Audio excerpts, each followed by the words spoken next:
Ассалаумағалейкум, құрметті достар. Бүгін бір әркімді толғандыратын, әркімді ойландыратын, әркімнің қолына түсе бермейтін, уысына түсе бермейтін деп айтсақ болады. Уақыт туралы, уақытты дұрыс басқару туралы әңгімелессек. Жалпы уақытты тиімді пайдалану жайында қалыптасқан батыстың тайм менеджмент деген ұғымы бар. Тайм дегеніміз уақыт, менеджмент дегеніміз яғни басқару. Кейбір кезде соңғы уақытта адамдар уақытты басқару деген сөздің өзі дұрыс емес деп жүр. Себебі біз адамбыз, пендеміз, уақытымызды қалай басқара аламыз? Яғни уақыт бізге бағынышты емес, оны басқару мүмкін емес деген түсінік бар. Оған да мен бір жағынан келсем, себебі уақытты басқару дегеніміз, яғни уақытты кері немесе алдыға айналдыра алу мүмкіндігінің бар деген білдіреді. Ал енді бізде уақыт өзімен өзі ағыммен жүре беретін материя, сондықтан да біз өзімізге тиесілі күніне 24 сағат, аптасына 7 тәулік, айына 30 күн берілген уақытты тиімді пайдалана алсақ, сол біздің уақытқа деген өзіміздің қарым-қатынасымызды білдіреді. Неге уақытты тиімді пайдалануға, тіпті басқаруға тырысамыз? Себебі өмір деген сол әрбір сәттерден, минуттардан, секундтардан құралған ұғым ғой. Егерде адамның өзіне өмірі құнды болатын болса, яғни оған уақыт та құнды деген сөз. Себебі өмір мен уақыт егіз ұғымдар. Осы өмірімізді, уақытымызды босқа сарп етпей, дұрыс жаққа қалай жұмсаймыз? Осы аздаған берілген қамшының сабындай қысқа уақытты қалай біз тиімді пайдаланып, өзімізді мейлінше жетілдіріп, өзіміздің қалаған істерімізді жасап, армандаған сәттерімізге жетеміз. Ол үшін біз өзіміздің өмірімізде не қажеттігін нақты білуіміз керек. Уақытты тиімді пайдаланатын адам өзінің өмірін жоспарлай білу керек. Жоспарлағаннан кейін сол жоспарларды жүзеге асыру үшін тапсырмалар қою керек. Сол тапсырмалардың жасалатын уақыты, жасалатын көлемі белгілі болған кезде адамның басқа заттарға, басқа сәттерге көңіл бөлуі, уақыт бөлуі болмайды.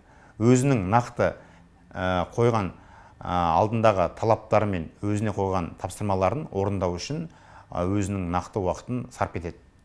Сондықтан да ең бірінші уақытты басқара алу, уақытты тиімді пайдалануға керек нәрсе әрбір сәтті жоспарлау. Сағатымыз болса, сағатымызды жоспарлайық. Бір сағаттың ішінде не істеймін деп.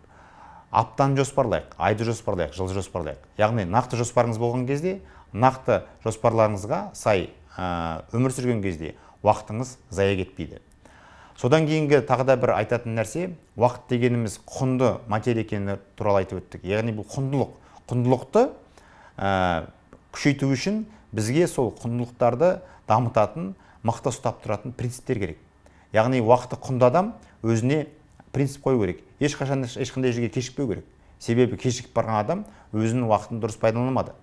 Біреудің уақытын жемеу керек, басқаның уақытын сыйлау керек.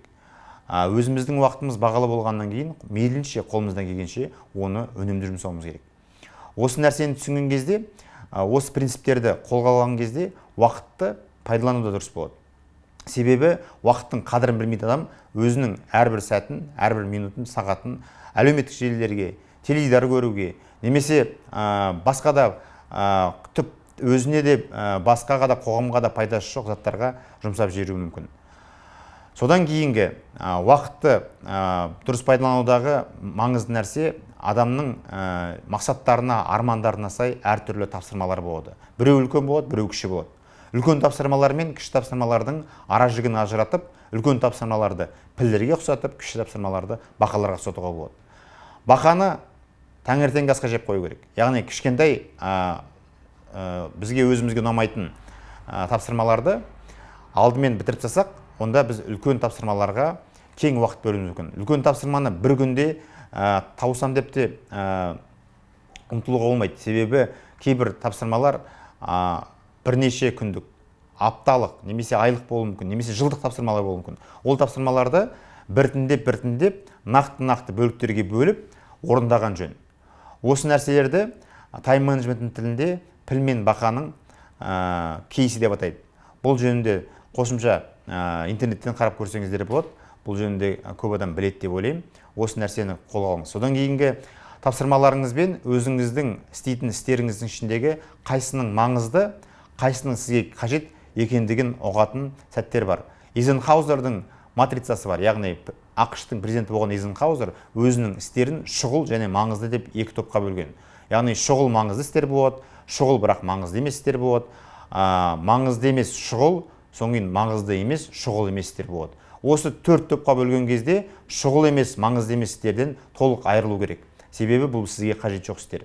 Ең бастысы, шұғыл маңызды істерді егерде шынымен маңызды болатын болса дер кезінде орындап, ал жалпы өмір бойы маңызды бірақ шұғыл істермен айналысқан адам жетістікке жетеді. Содан кейінгі уақыттың дұшпандары бар. Қазіргі таңда адамның уақытын көп жейтін, адамның уақытын зая кетіретін әлеуметтік желілер, қоғамда болып жатқан толассыз тоқтамайтын әртүрлі негативті, позитивті жаңалықтар, осылардың артынан қарап отырам деп, адам күні бойғы уақытын, жұмыс уақытын, жұмыстан кейінгі демалыс уақытын сарп етеді. Тіпті жақындармен сөйлесе алмай қалатын кездер болады. Бұның бәріне уақыт керек. Сондықтан да уақыттың дұшпандары көп. Сол дұшпандармен танысып, өзіңізге қазіргі уақытта не кедергі болып жүр? Сізге жетістікке жетуге жолыңызға тосқауыл болып жүрген заттар қайсы екенін анықтап алып, солармен күресуге тырысу керек.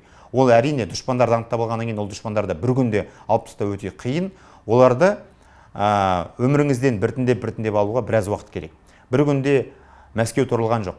Сондықтан да өзіңіздің өміріңізді, уақытыңызды дұрыс тиімді пайдалану үшін осындай сәттермен жұмыс істеп, мейлінше уақытыңызды тиімді қолданыңыздар.